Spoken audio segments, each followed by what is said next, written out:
We live in a love story set in the midst of war. Love is our destiny, and all hell is set against it. Really, it explains so much. We wake each morning and find that we have to fight our way back to all that is true, fight off the 1,000 reasons to settle for less than the life we were created for.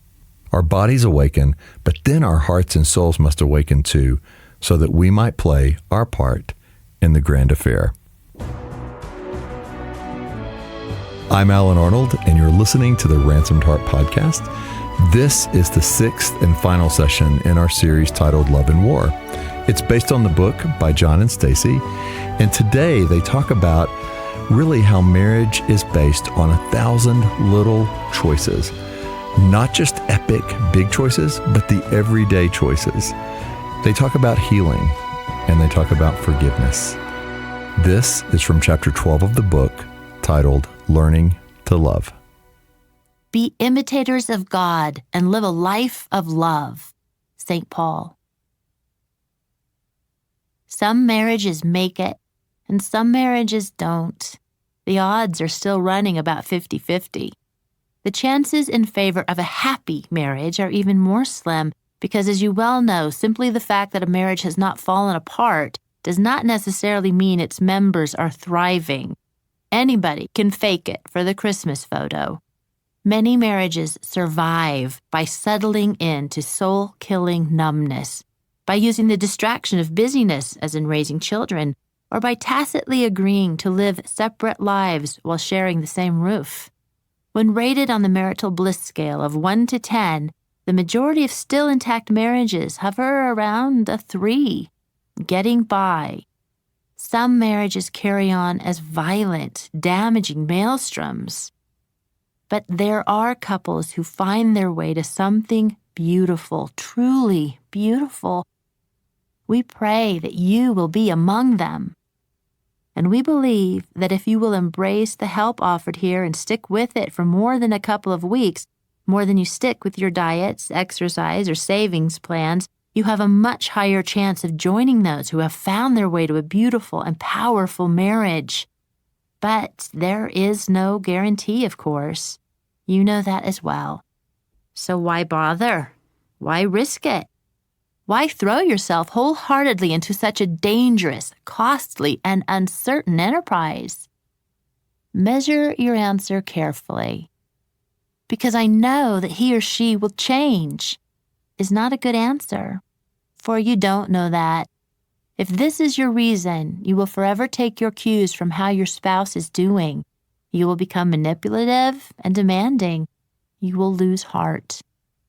Because God wanted us to get married, and so I know He will make it all work out. Maybe, but be careful what you claim God has promised you. Most of the Christian couples now divorced or living unhappily together thought God was in their union too. That He has not seemed to rescue their marriage has shaken their faith like a rag doll. Because I promised to. This is closer to a very good answer. You did make your vows after all. Taking those vows seriously will help you through years and years of hard times. They might even see you through to the end. Though many a good man and good woman find that those vows do not provide everything they need to remain fully engaged in their marriage. Being married to someone you know will never leave you and yet no longer truly loves you is not exactly what God had in mind. We're not trying to be discouraging. We're trying to be realistic. This is a love story set in the midst of war. Marriage is a crucible, the gladiatorial arena for love and war. It will eventually expose every broken place in you. It will reveal your every sin, if only before the watching heavens. Your commitment to self-protection will be confronted daily. You will be disappointed, and you will be wounded. You will most certainly be tested. There may not be a greater test of character on the planet. It begs the question, why in heaven's name would anyone throw themselves wholeheartedly into such a dangerous, costly, and uncertain enterprise? Because that is the kind of person I want to be. Now that is a very good answer. We are made for love. I've been reading a book written by a young soldier who fought through all 4 years of World War II. He saw the main action in Africa, Italy, Normandy, and Germany. A sensitive and thoughtful young man, he knew what terrible effects war has upon those who have to fight it. He opens the book with a letter he penned while at the front. The last few weeks have been hard, filled with many bitter, hateful things and only a few short, happy interludes. Sometimes I feel very old. We have been a long time in the line. I have come to the extremity of knowing beyond all doubt that there is no other way for me to survive this period except the hard Christian way of finding the finer points in my associates and loving them for those characteristics. The bare, cold, prophetic words of Auden, "We must love one another or die," have rung in my mind on several of these frigid, sleepless nights of late. Perhaps even you cannot participate enough in this life over here to fully understand. You would have to see a fine, fine family broken, people you would learn to love destroyed because of petty personal grudges. You would have to see people slapped and beaten because they might be telling a lie or because certain sadistic impulses need to be satisfied. You would have to see old men and women on the roads with a few pitiful belongings in a driving rain, going they know not where, trying to find shelter and a little food in a scorched earth area. Oh, you would have to see many things to know why I should come to realize such a primitive truth as that I have only one alternative to death, and that is to love. Glenn Gray, The Warriors. I found his letter bracing, like a plunge into a cold lake. Prophetic, too, honest truth from a life stripped of pretense. His thoughts came to me at a critical time. The past 12 months have been especially painful for us, not, thank God, as a result of wounding each other, but through wounding in relationships very close to Stasi and me. Things have been very hurtful. We have been a long time in the line. Here in this love story, set in the midst of war, the battle seems to be heating up, and the effects of living under the assault of evil take its toll. Love seems foolish. It seems perfectly reasonable to hunker down and guard against further hurt. And then I read the soldier's words, and I thought of Jesus' warning about the end of the age, how as times grow dark and people feel more keenly pressed, love will grow rare. Nation will rise against nation, and kingdom against kingdom. Because of the increase of wickedness, the love of most will grow cold. Matthew 24:7 and 12. These are trying times for all of us. I venture we will see even more trying times. But the soldier was right. Auden was right. We must love one another or die. Because love is what we are created for. It is the reason for our existence. Love is our destiny. Love God and love one another. These are the two great commands upon the human race. The secret to life is this: we are here in order to learn how to love. It is really quite an epiphany when the truth finally strikes home. It might be the most liberating realization we ever come to. We are here in order to learn how to love. It is our greatest mission of all, our destiny. Though it is one of the most basic of truths, this epiphany seems to come to few of us, or rather, it seems to be accepted by few of us. Most people remain committed to other things as their primary aim in life: happiness, survival, revenge, success, whatever.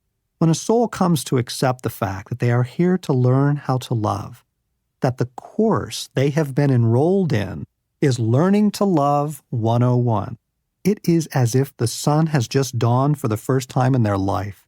All of these years they have lived underground, and now they have stepped out into the open air. This is how I became a Christian. I was 19 at the time. My high school years were marked by the drug abuse and sexual license of the late 60s and early 70s. It left a hollow ache inside, and I began a spiritual search. Then Jesus just showed up one day. He really did. I can recall the evening. I was sitting in my bedroom, thinking about how desolate my life was. All my relationships were manipulative and dishonest.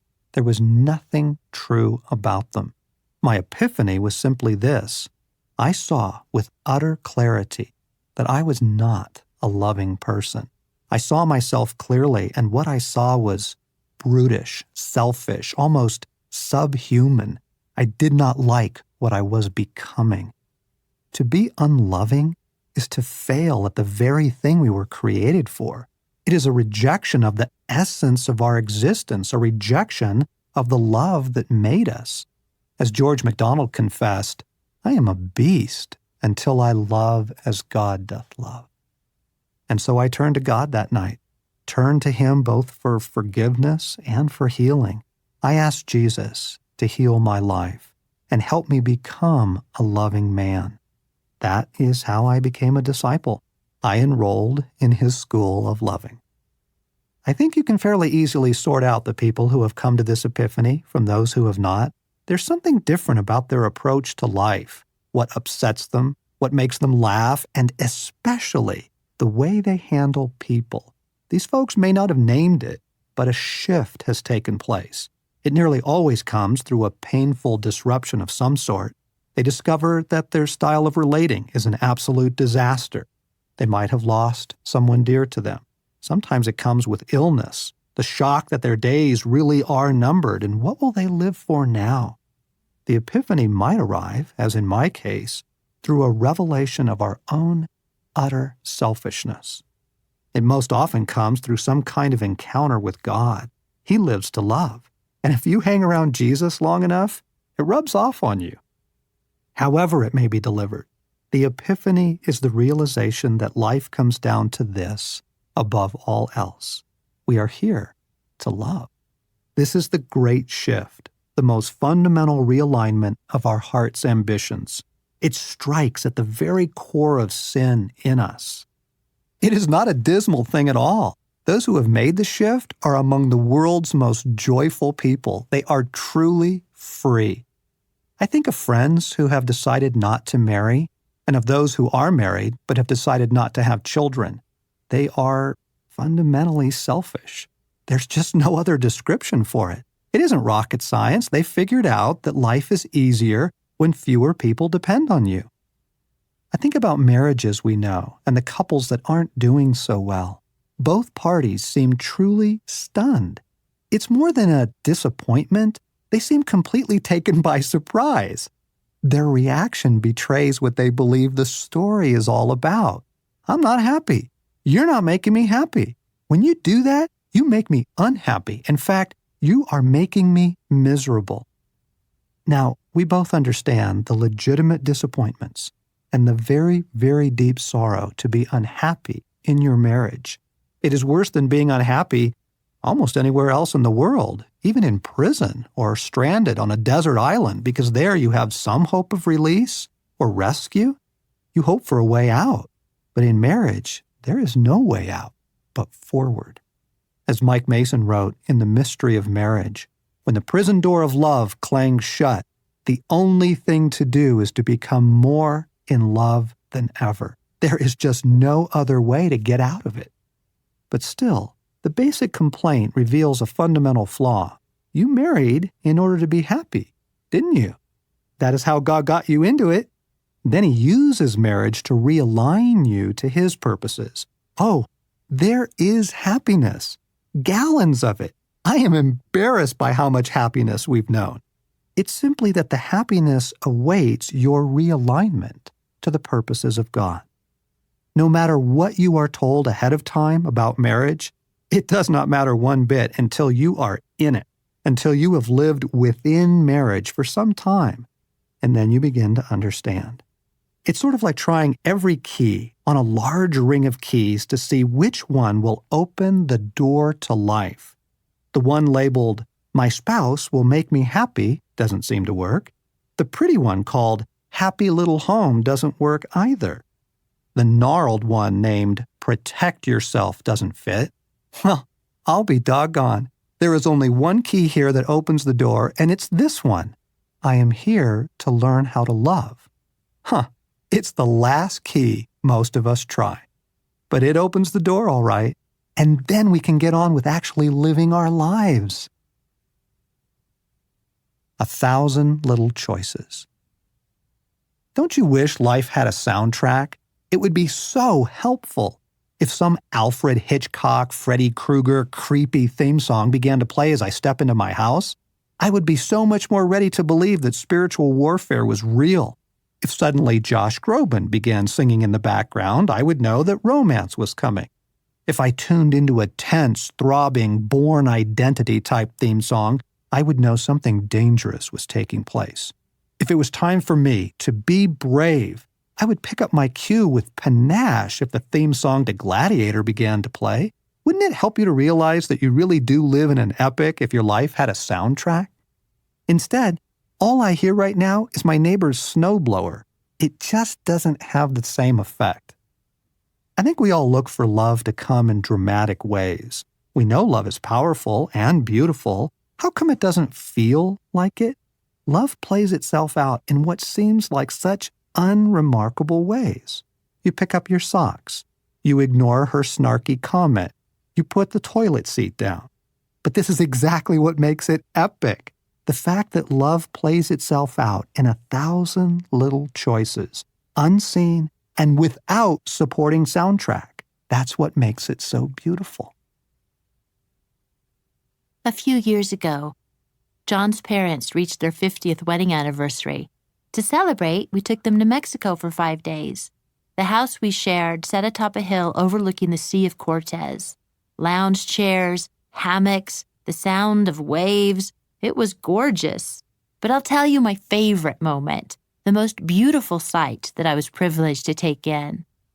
I don't know much about John's parents' marriage. I have a picture at home of a beautiful young woman laughing while sitting on the lap of a very happy young man. This was taken during their first year of married life. There was real love there. You could see it. But then the years piled up and life became hard. Things didn't go the way they dreamed or imagined. Their life was hard, painful. John's dad's health has been steadily failing for many years. He is now forgetful. He can be impatient, sarcastic, crotchety, a real curmudgeon. But he has had one faithful companion who tends to him, pays attention to him, and cares for him. His wife. Here was the moment. We were going out for a nice dinner this particular evening, and Patricia had gotten herself ready. She is still a lovely woman and carries herself with style and grace. Bob was sitting in a chair, impatient to leave. "Not yet, Bob," she kindly said. And then she got down on her knees before him and helped him put on his new navy blue tennis shoes and carefully tied the laces. An ordinary, simple act that she has done for him hundreds, maybe thousands of times. An act of such tender, unspoken, sacrificial love that it brought tears to my eyes. Sometimes it is simply a touch. I was feeling a little bristly this morning, like a pine cone with something to be resentful about, though I didn't know what it was. I simply was not feeling all that loving or lovable. Now, Stacy loves a hug in the morning. I know it brightens her day to be touched lovingly first thing when she comes out. But I did not feel like offering that. I was not in full retreat mode, just bristly. Before she came out into the kitchen, I turned my back to watch some deer out the window. All spines. Stacy came up from behind and lovingly touched me. What a beautiful choice on her part. The bristles fell away, like blowing on a dandelion. This is difficult to write because so many of these decisions are secret decisions, in that your spouse does not see them. These decisions are made between each of us and God. So to write about them feels uncomfortable, like telling secrets, letting your right hand know what your left hand is doing, or something like that. But we share a few in order to help you see how this might play out in your life. Our friends Craig and Lori were driving home to Colorado last weekend, returning from Los Angeles where they'd spent the holidays with their children. They'd been gone 2 weeks, and it had been a lovely time. Now they were headed home. "I'm a stable horse," Craig confessed. "Turn me toward home, and I just want to get back to the barn." Most guys can relate. Miles are something to be conquered. Stopping is a form of surrender, especially when the semi you passed 40 minutes ago lumbers by while your wife lingers in the restroom. But Lori wanted to stop for lunch in Santa Fe. She loves cooking, and Santa Fe has some wonderful cafes. It was also tantalizingly close to home, only 5 hours left of the 18-hour drive. Besides, vacation was over. They had had a lot of nice meals in LA. It was time to get home. Craig took Lori to lunch in Santa Fe for 2 hours. I'll run to the store. We can watch your show. Yes, you can dim the lights. No, I don't mind if you go out tonight. Would you like a little of my cookie? We meet these moments every day. This morning, we had to get down to an event for which we were the keynote speakers. Stasi and I had agreed last night that we should leave the house at 8. It is now 10 after 8, and she is not ready. She is futzing in the bathroom. It's moments like these that reveal what really fuels us. Hey, you were the one who said 8. Let's go. Why am I tweaked? What is with the compulsion, the anxiousness? Isn't it really about wanting to get on top of things, making sure we make a good impression? It is godless. I'm thinking about my reputation, not my wife's heart. So I sat at the kitchen table, finished my oatmeal, had a cup of tea. I simply waited until she came out and said, "I'm ready." And I didn't even get in that little dig men savor. Finally. These are the little choices we are making every day. We are learning to love. I'm sorry. A happy marriage is the union of two forgivers. Ruth Bell Graham. I never wanted to be overweight. I did not wake up one day and say to myself, I know what burden I'd like to bear, being seriously overweight. That will be my cross. Nor did I ever long to have the pain of passing by a window or mirror and feeling utterly ashamed. Many women know this shame. I hated that I was embarrassed of my body. Going out for a business dinner, meeting acquaintances of John's, speaking at an event, I felt I was an embarrassment to him and to the ministry God had given us. Oh, I knew that other women were valuable regardless of their personal struggles or appearance. I understood that every other woman had something of incredible beauty to offer the world, but I could not see that for myself. Every event, every outing, every vacation, every party, gathering, meeting, every single time I left the house, I took with me my shame and embarrassment, my self-accusation and loathing. Why couldn't I just keep my mouth closed? Where was the spiritual discipline of self-discipline? My inability to lose weight and keep it off was hurting my husband terribly and even wounding my children. Was it my fault? No. And yes. I did not want to be hurting them. I was trying to lose weight, hard. My failure was all bound up in deep woundedness, spiritual strongholds, and sin. Did I intentionally wound my husband? Absolutely not. But I hurt him nonetheless. Do I still need to ask his forgiveness for how I have wounded him? Yes, I think I do. And this is hard for me to do. I want to place the blame on everyone else. It's because of the wounds I received as a child. I want to blame the enemy. It's all his fault. Oh dear, I am sounding just like Eve. Lord, have mercy. I need to own up to my part, and I need to ask for my husband's forgiveness. I really do care more for his heart than I do for my own. Realizing that I have hurt him is painful, but I have to take the next step and apologize to him for it, specifically. I need to go to him in love and tell him that I see that I have hurt him, confess that I am deeply sorry, and ask for his forgiveness. Hurting my husband hardens his heart toward me. I lose his trust. Brick by brick, a wall is slowly built up between us. Owning my part, acknowledging the pain I caused, repenting, and asking for his forgiveness will hopefully bring that wall down. Failing to love my husband well does not mean I am a failure. Hurting my husband does not mean I am a hurtful person. Sinning against him, or anyone else for that matter, does not mean my true identity is as a sinner. As a child of God, I am holy and dearly loved. I am not a sinner, but a saint. And by the way, as a follower of Jesus Christ, you are too. I have a clean heart, a circumcised heart. My body is now the dwelling place, the temple of the living God. My identity is not up for grabs. It is settled. I belong to God, and every single thing He says about me remains true. It is because of His amazing love and because I believe what He says about me, to me, that I am able to face my sin and failures and not turn into putty. You just don't get through this broken, fallen, war-torn world without doing damage. A lot of the damage you don't even know you have done because it's coming from your own unconsidered style of relating. The cumulative effect of your sin and brokenness and the cumulative effect of your approach to life over decades, dear friends, has had an effect on those around you. It is an effect you probably need to ask forgiveness for. I was asking Jesus just the other day, what do our readers need, Lord? What do their marriages need? And what He said was, healing. So I asked, how is the healing going to come? And what He said was, forgiveness. If there is to be an awakening of hope and desire, it is going to come through forgiveness.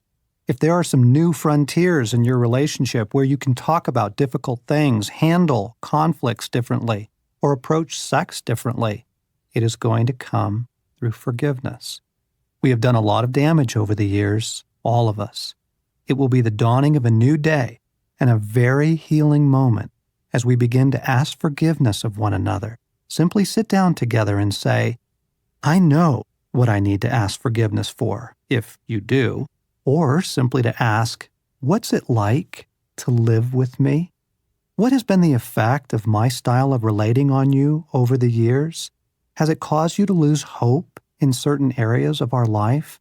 I really want to know, and I really need your forgiveness. That would be so extraordinarily healing. Now we know, this sounds like jumping out of an airplane. Something in you is shouting, there is no flippin' way. I'm not opening Pandora's box here. All those wounds, those issues we never really resolved, are you crazy? We understand the fear. But dear friends, you can't ignore this. Eventually the buildup of all those offenses, great and small, shut a marriage down because our hearts shut down. Part of us, anyway, shuts down, checks out, or catches a bus out of town. It is never going to change, and they don't seem all that concerned about their effect on me. I'm just not going to desire anymore, not going to have any hope. You don't want your spouse coming to that conclusion. So you can't just blast past your impact on your spouse and hope for good things ahead, just as you can't in your relationship with God. You know your intimacy with God is hurt by your sin, your indifference, your unbelief, your habitual addictions. In order to draw near to Him, in order to recover the relationship, you have to say, I'm sorry. Forgive me. I want to be close again. Lord Jesus, come near to me. Forgive me for that outburst, that indulgence, for ignoring you for weeks. I really do love you. This is essential to the spiritual life. And you know also that this is not a one-time thing. Our love with God is nurtured by forgiveness, healed by forgiveness, recovered through forgiveness over and over and over again. Your spiritual life can't go anywhere without forgiveness. Marriage can't go anywhere without forgiveness. We need to bring the healing grace of forgiveness into our marriages. And what this looks like is sitting down together and putting something on the table. Honey, I think maybe this, and now you need to be specific, has been doing damage, and I'm only now realizing it. Or asking your mate, what's it like to live with me? What's the cumulative effect been upon you? And if you are fortunate enough for your spouse to take the enormous risk of telling you, do not do further damage by explaining it away or defending yourself. Well, now, hang on a second. You've got your issues too. Or, that's not what I meant at all. You took that totally wrong. Listen to what they have to say. Acknowledge the weight of it. And then you say, sweetheart, I hear you. I am terribly sorry. Please forgive me. Timing is important. You want this to go well. When do you broach the subject? Talk to God about that. Pray beforehand. Pray hard. And what follows is equally important. You don't want to sabotage the healing by repeating the very thing you did that caused you to ask for mercy in the first place.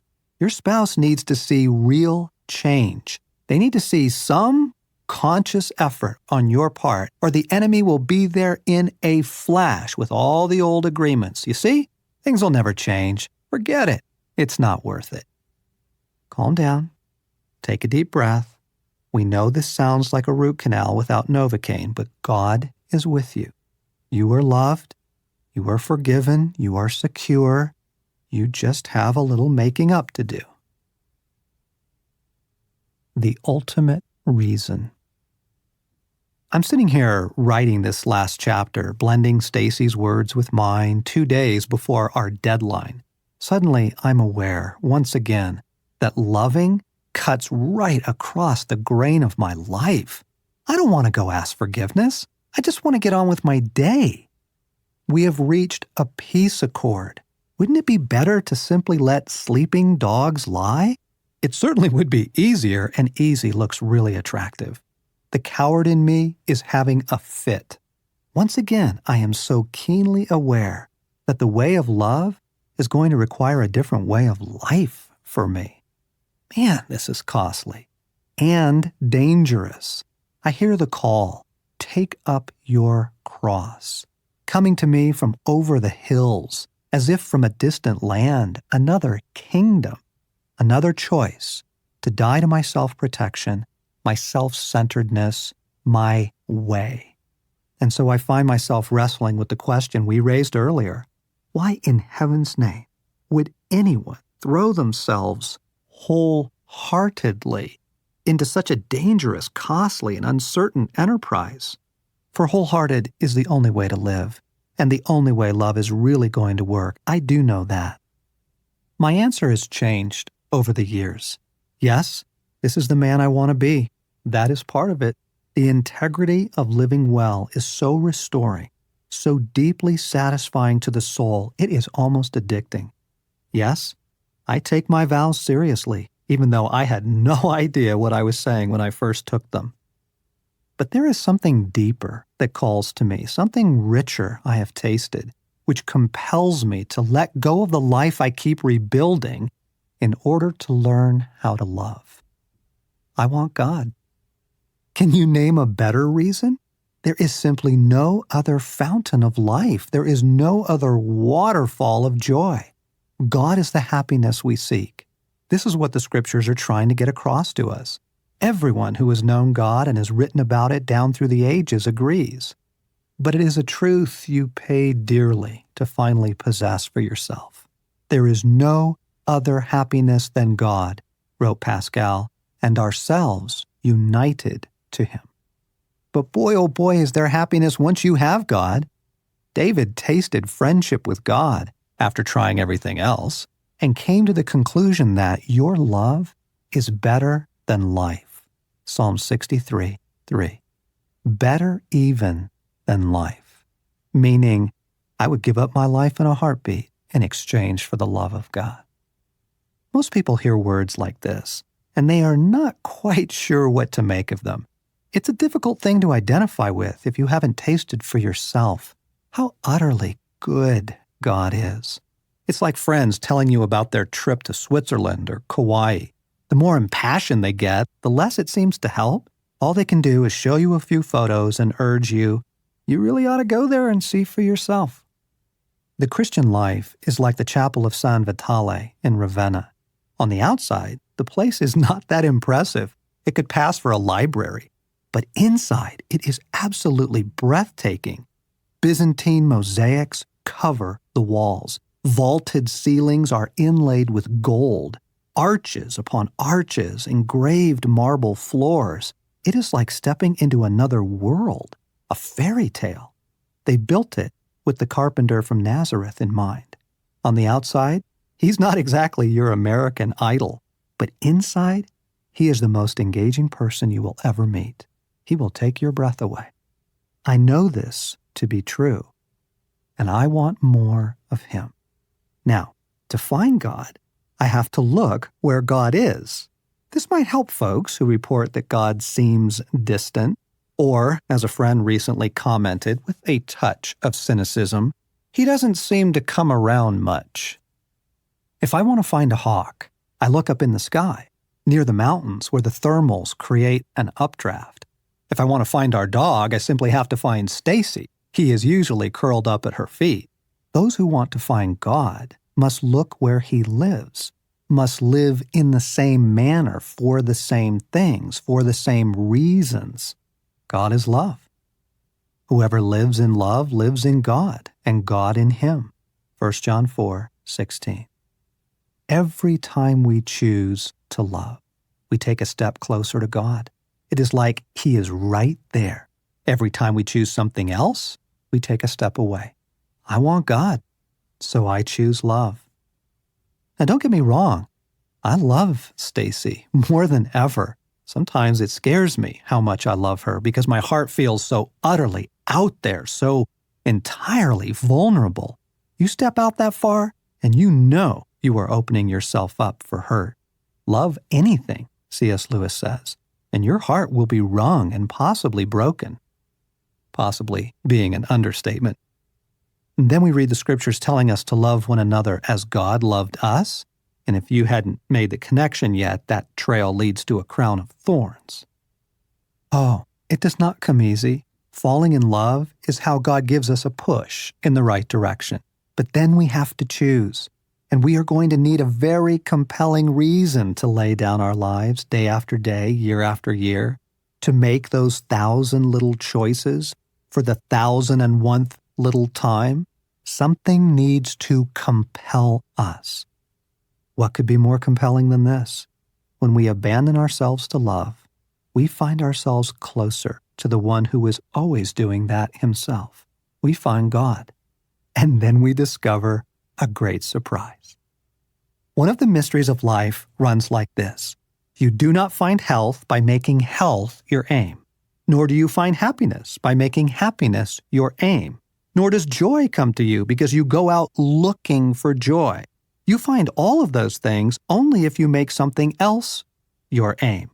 When you find God, you find all sorts of wonderful things. He made Eden, after all, and gave it to us like a wedding present. The world is created for romance. Music, vineyards, sunsets, a kiss. Drink deeply, lovers. That is the kind of person he is. He made our hearts, too, and he gave us to one another. He wants joy and life for us, abundantly. You open your hand and satisfy the desires of every living thing. Psalm 145:16. Like stepping inside the chapel of San Vitale, stepping into God, I have found a dazzling life. I have a battle to fight now, as great as any man could ask for. I have adventure upon adventure. I have a stunning beauty to rescue. And you recall what happens after the rescue. Stasi has what every girl dreams of. She has someone to fight for her. She has a great adventure to share. She has more and more beauty to unveil. What joy passes from this partnering with God to see your spouse become more whole and alive and free. Yes, loving costs everything. Look at the cross. But loving is always worth it. John and I have been married over 25 years now, and I can honestly tell you that it just gets better and better. I loved him with all my heart when I married him, but God has enlarged my heart as well as my love. It has cost me. It has cost John. It continues to. but so does every great, priceless, beautiful treasure that is worth having. I can't even begin to name all of the joys I've known through being married to John. They are the highest and the deepest of my life in God. We live in a love story set in the midst of war. Love is our destiny, and all hell is set against it. Really, it explains so much. We wake each morning and find that we have to fight our way back to all that is true. We have to fight off the thousands of reasons to settle for less than the life we were created for. Our bodies awaken, but then our hearts and souls must awaken too, so that we might play our part in the grand affair.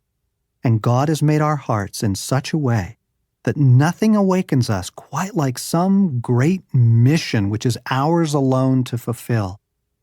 Thus, the power of fairy tales, all of which turn on this awakening in the heart of the boy and the girl. I expect this year will hold a number of battles. I imagine we will face down many demons together. We will probably worry unnecessarily about our sons.